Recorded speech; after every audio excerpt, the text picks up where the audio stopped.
Back in 2020, Nyome had a picture of herself taken down by Instagram for allegedly violating the nudity policy. The ensuing public outcry eventually led to an Instagram review, led to them updating their policies regarding nudity and the representation of different body types. My name is Anne-Sophie Fluri. I'm a neuroscientist focused on mental resilience, and today we are going through it with Nyome Nicholas Williams, the model who made Instagram apologize.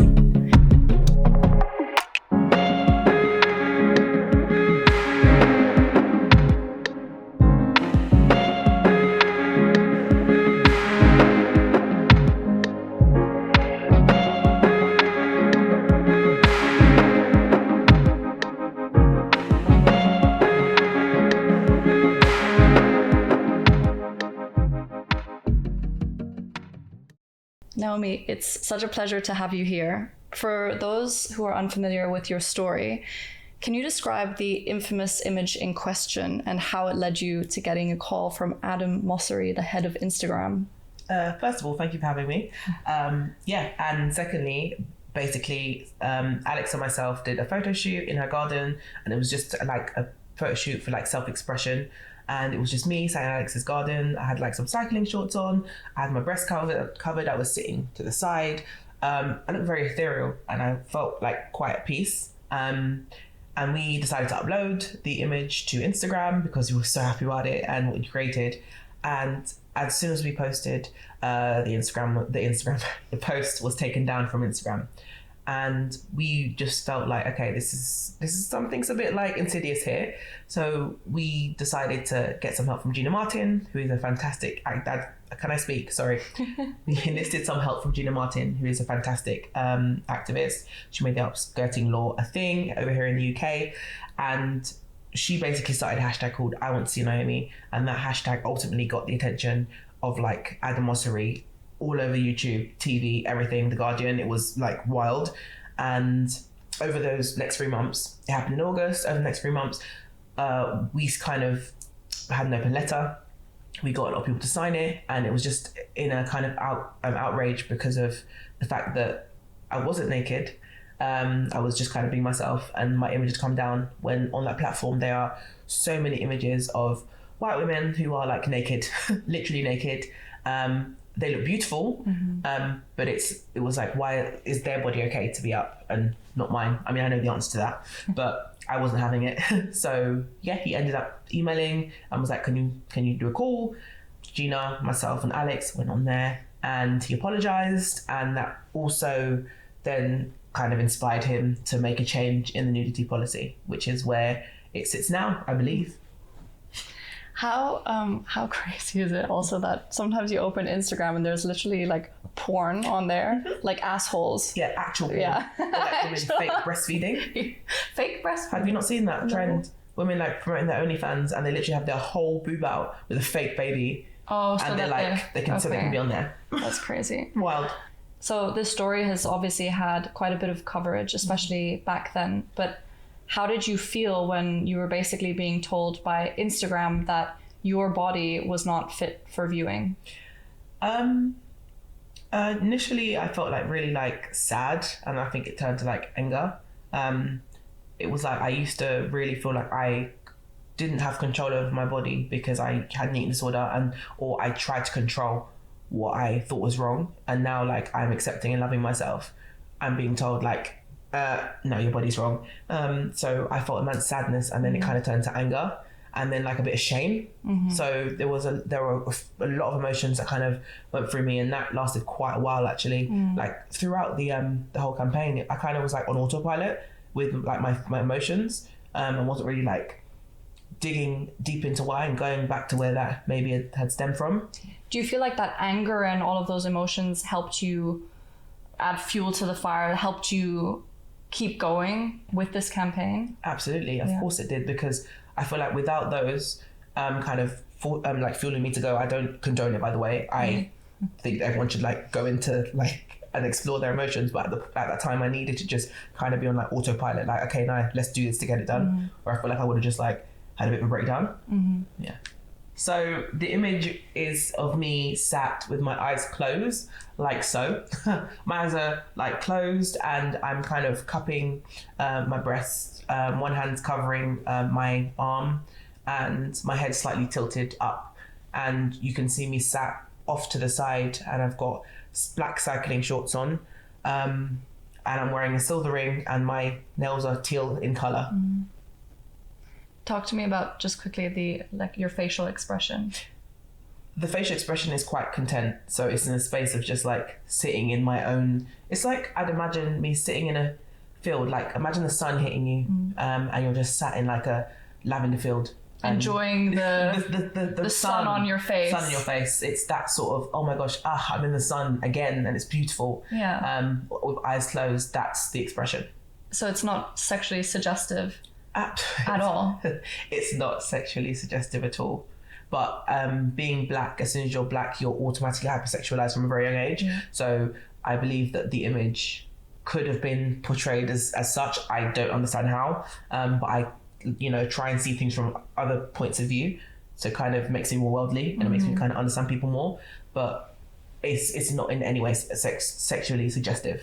And so when you were speaking to some of these people at Instagram, they were explaining to you that the algorithm flagged it because of it looked like it was like groping rather than placing your hand. Yeah. But obviously, if you've got a bigger chest, you have to use more hand to cover something. Absolutely. It was flagged for nudity and for sexually explicit content, so both. Okay. Which is just even more ridiculous because you couldn't see anything. I think it's more biased towards me being black and plus size. And also the hypersexualized nature of black bodies and how that's always a thing and has been since the beginning of time. Sarah Bartman. Yeah. This is how society is, that a black woman will say something, especially a black plus size woman will say something, and there will be no help. But you enlist help of a white slim woman, and there's been change. People are listening. There's people listening now. And I think Gina always made sure that she kind of pushed it back to, okay, well, this is what Nye has to say. Yeah. I'm here to aid her with my skills, you know? And that is something that I think was helpful. So it wasn't at her, it was just at how things are and kind of have always been, unfortunately. And how do you kind of come to terms with that? I mean, what are the thoughts that are going on in the background? We see all of the campaigning. We see you be very strong, a big advocate, and very powerful with what you've done. But what does that look like behind the scenes? I mean, I'm good at kind of dissociating, which I don't think is a good thing. I go to therapy, work through that. But I don't feel like I take certain things when I'm at home. I can kind of compartmentalize and do other things that get me out of that energy that I know will help me. So I don't really think about it. If it's about Instagram, then it's about Instagram. I try my hardest. I am human. I have moments where I'm like, oh gosh, and it like seeps out into my like personal life at home. But for the most part, Instagram, it's not actually real. So I look at it in those terms. It's on a phone. It's not in like real life. It's not flesh, it's not us two talking here today. It's something on a phone. So I kind of can compartmentalize and know the difference between the two. And in some of the other podcasts and articles that you've been interviewed for, you mention that you have a meditation practice, or that you say affirmations, and that helps you be centered. Can you tell me a little bit about that? Like, how did you even find those tools? YouTube. I've fallen off with that. I'm not gonna lie to you. That's not been something that I've been consistent with. I have ADHD, so I struggle to kind of stick with one thing. So I try and find new things that help me. But my thing that I do now, because meditation has taken a step back, it's like the same to say in the mirror, like, I'm beautiful, I'm worthy, I'm loved, I'm enough, I am, I have, I can. So not all the time, because I don't remember it all, but sometimes if I remember certain parts, as in like I am, I have, I can, and I can like finish a sentence by saying I am beautiful, I have overcome, I can continue to work on being my best self. I will say that in the mirror. As regard to meditations, it's been a while because I cannot quiet my brain for long enough to meditate. So I'm trying to find new ways rather than forcing myself to meditate when my brain is not cooperating with me. Yeah. You've also, so those affirmations kind of focus on your internal world and the conversations that you have with yourself and the reality that you create for yourself, that you can do these things, you can overcome, you are beautiful. And I guess it's kind of reflective of that whole conversation around body positivity versus the activism that happens in real life, whereas one is more about you looking at what other people might see as flaws and changing the narrative around that and doing the internal work, whereas the other is really about changing the systems around that. So a lot of the things that you're describing here is working on that internal world and the way that you speak to yourself. Yeah. And so how do you navigate that with the work that you do out in the real world and the change that's happening in the real world to actually accept these changes? That's where it gets a little difficult because there is a bit of a line where I'm telling myself these things, and in the outside world, especially the job that I do, being a modern activist, is you're scrutinized a lot. So it takes a lot more work for me to work on telling myself the positive things so that it's louder than what anyone could say on social media. Instagram changed their nudity policy because of you 4 years ago. Yeah. How do you feel about the progress that's being made, not just with Instagram, but globally around stigmas around being fat? Progress? I don't think there is any, to be honest. I'm being honest, I don't think there's much progress. I think there's still so much stigma around it. And that you have to look a certain way or be a certain way, and people equate health with weight, and that's something that no one thinks about. It's because I don't find you attractive, and it's all kind of focused on like the male gaze. Everything is, and it's so frustrating. It's like, if a man doesn't find you sexually attractive, you're like the worst thing ever. And people have like convinced themselves, I'm sure you're a neuroscientist, you know, I feel like people have convinced themselves like, okay, I'm attracted to them, so therefore they're like the worst person. They're like, they're fat, so they're unhealthy.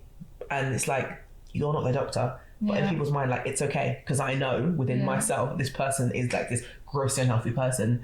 And that's just like not true. They want to find an excuse. Yeah, I mean, I want to say something because I had blood tests done by my doctor and my bloods are incredible, and bloods of someone who's incredibly healthy. And it's not just what you look like, it's what's going on when you have blood tests, when you go to the doctors, X, Y, Z. So just wanted to put that out basically. Yeah, because I guess you're right. Like I'm thinking of the stigmas around society and like what we see in magazines and what we see in films, and that's one part of it. But then also you have the medical stigmas that we still use things like BMI to determine health, or that you might not be a suitable candidate for a certain operation if your BMI is something. And BMI is like, I mean, I don't know if body mass index. It's not, but it's not an accurate representation of anything at all. Especially, I don't feel like it's definitely for black people, because our body mass and the way it's distributed is very different. So our bones are denser, our bones are heavier, so it's not a way to measure like us as me as like a black woman. But it's again, we live in a Western world, and that's what's kind of deemed as normal. I have a question. Do you think in some ways it's easier now that you realize and you've come to terms with the fact that you're attracted to women to ignore the male gaze, or to like care about it less? Or is it still so omnipresent in everything around society that it's just not something that you can get away from? I think that it's easier for me because I'm able to like ignore it. But I think it's like when I kind of was honest with myself, I feel like it's kind of got me more male attraction, which is wildly it's a lot, because sometimes men just don't listen. When you're like, okay, oh, thank you. Oh, you know what? You have to be nice. You have to be, so you don't get attacked. That's something that we're familiar with, you know? So I think that it has just made me just more like, oh, this is not about you. So let's not make it about